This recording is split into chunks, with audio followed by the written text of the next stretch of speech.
और आनंदमयी हॉस्पिटल में उनका स्वागत किया था वहां की सुपरिटेंडेंट डॉक्टर प्रेमवती तिवारी ने। ये भी एक इत्तेफाक था।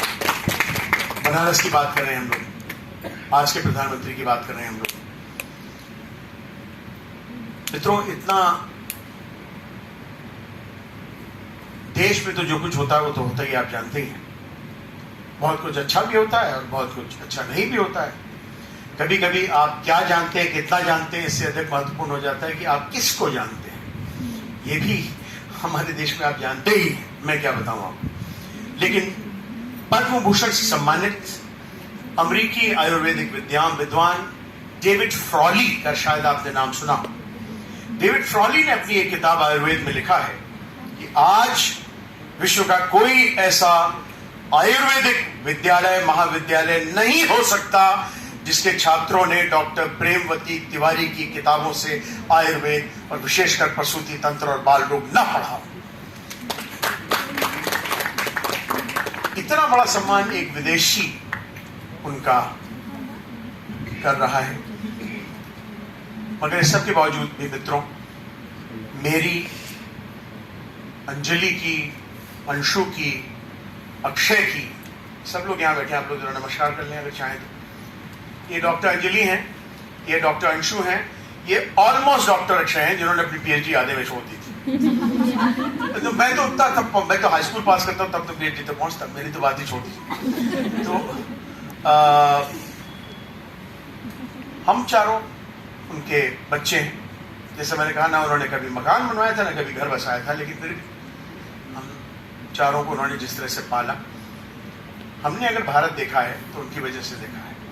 हमने अगर दुनिया देखनी शुरू की उनकी वजह से देखनी शुरू, क्योंकि हमारी अम्मा के पास तो टाइम नहीं होता था और इनकी अम्मा के दूसरे ऑक्यूपेशन से इनके पास भी टाइम नहीं होता था। तो वही जब भी जाती थी किसी यात्रा पे या छुट्टी पे ले चलना, बहुत जरूरी, बच्चों को दिखाना, देश दिखाना। हमारी अगर कभी भी कोई अर्धपूरी इच्छाएं थी तो वही पूरा करती थी। जिंदगी में अगर मेरे पास पहली कार आई तो उन्होंने गिफ्ट की। जिंदगी में अगर मैंने पहला मकान खरीदा तो उन्होंने पैसा दिया, अपना नहीं बनाया। लेकिन हम लोगों का साफ, हम तीनों बैठे हुए हैं, हम चारों बैठे हैं यहाँ पे, सब लोग इस बात की कसम खाएंगे कि उन्होंने हम सबको जिस तरह से खड़ा किया, जिस तरह से बनाया, ये वही कर सकती थी, वो वही माँ कर सकती थी जो कभी बायोलॉजिकली मदर नहीं बनी थी प्रसूति तंत्र की, इतनी बड़ी विद्वान होने के बावजूद भी। लेकिन मित्रों, हम लोग उनके सिर्फ बायोलॉजिकल उत्तराधिकारी हैं। और बायोलॉजिकल उत्तराधिकारी के रूप में ये तस्वीर आप जो देख रहे हैं मेरे सामने, इस तस्वीर में आपको साड़ी दिख रही होगी, एक जैकेट दिख रही होगी, एक शॉल दिखाई दे रहा होगा। तो हमने उनके उत्तराधिकार में से सिर्फ इतना ही लिया है। कुछ साड़ियां जो कुछ ये हम चारों लोग लेके आया करते थे उनके लिए, और बहुत से लोग दिया करते थे, वो साड़ियां हमने आपस में बांट ली हैं। वो शॉल्स जो अक्सर अंजलि और अंशु लेके आया करते थे इसलिए कि उनको ऊन से एलर्जी थी, और वो जैकेट्स जो अक्सर मैं लेके आया करता था विशेष तरह की, क्योंकि उनको ऊन से एलर्जी थी। विशेष तरह की मतलब नॉर्थ फेस नहीं बच्चों, विशेष तरह की मतलब कभी भुज से और कभी लेह से और कभी लद्दाख से और कभी यहां से कभी वहां से, जहां भी कॉटन की चीजें बनती हो जिसमें कि रुई मिक्स ना की जाती है। उनको सिल्क से भी एलर्जी थी और रुई से भी एलर्जी थी। तो हमने आपस में सिर्फ यही चीजें बांटी हैं। उनका असली उत्तराधिकार जो है, जैसा डॉक्टर मिश्रा ने कहा कि उनके मानस पुत्र आप सब यहां बैठे हैं, कुछ पुत्र बैठे हैं, कुछ प्रपौत्र और प्रपौत्रियां बैठी हैं।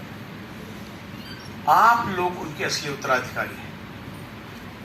और मुझे इतनी खुशी है कि आज लोग अपने उस पुरखे को याद करने के लिए यहां जमा हुए हैं जिसको आपने देखा नहीं, लेकिन आपको पता है कि आपके डीएनए में उस पुरखे का कुछ अंश शामिल है। और इसीलिए जिस चीज से उनको सचमुच मोहब्बत हम सबसे करती थी। मैं अगर कोई प्रोजेक्ट करने गया, मैंने बताया कि मौसी जी मुझे प्रधानमंत्री ने बुलाया, वो लाल किले पे कुछ करना है, अच्छा जाओ, ऑल द बेस्ट, और तुम्हारा सब अच्छा होगा, शुभ होगा। अगले क्या हुआ मीटिंग में, क्या हुआ?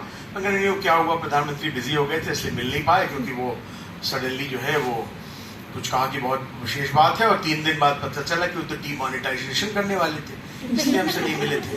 अच्छा तो फिर कब तक होगा, कब तक होगा? अरे होगा, अब जब भी होगा ठीक है। पहले डिमोनेटाइजेशन ज्यादा जरूरी चीज है कि लाल किले की लाइटिंग ज्यादा जरूरी चीज है? पीछे पड़ी रहती नहीं, कब होगा, मगर कब होगा, फिर कब जा रहे हो?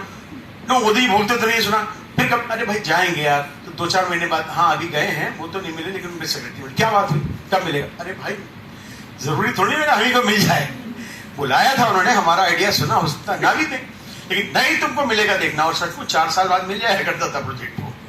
भारत सरकार धीरे धीरे चलती, कभी कभी 4 साल भी लग जाते थे हमारे प्रधानमंत्री जी को भी तय करने में, लेकिन 4 साल बाद मिल जाया करता था उनके आशीर्वाद से।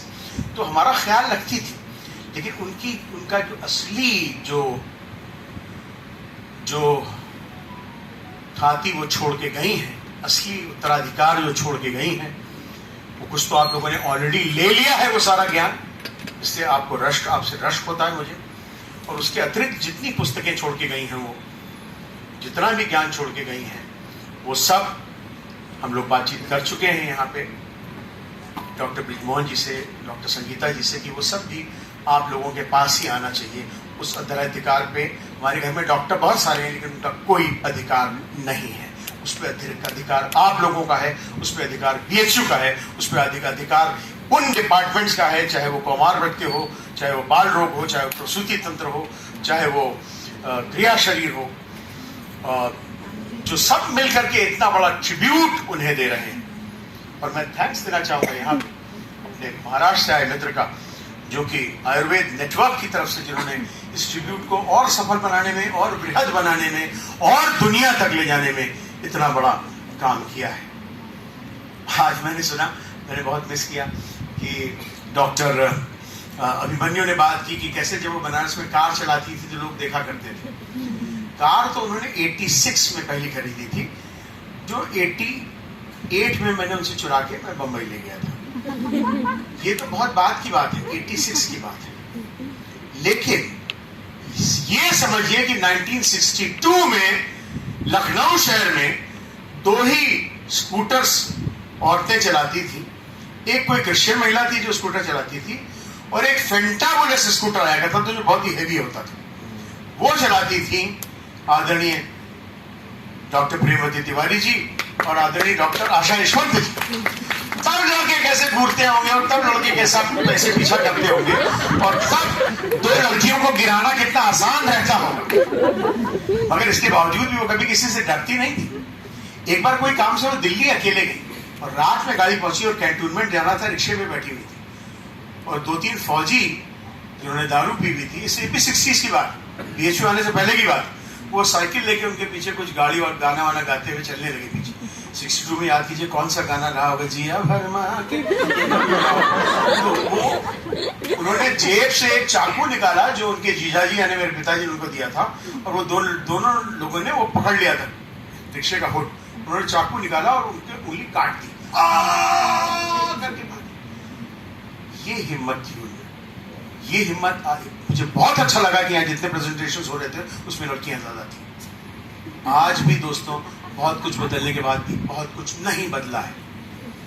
हर तरह की हिम्मत आपको चाहिए दोस्तों, चाहे वो फिजिकल हो, करेज हो, चाहे वो साइकोलॉजिकल हो, और चाहे वो और 2-3 प्रेजेंटेशन मैंने देखा कि प्रेगनेंसी में कितना कुछ झेलना पड़ता है, उसके लिए आयुर्वेद में क्या क्या है, धीरज से शुरू करके और क्या क्या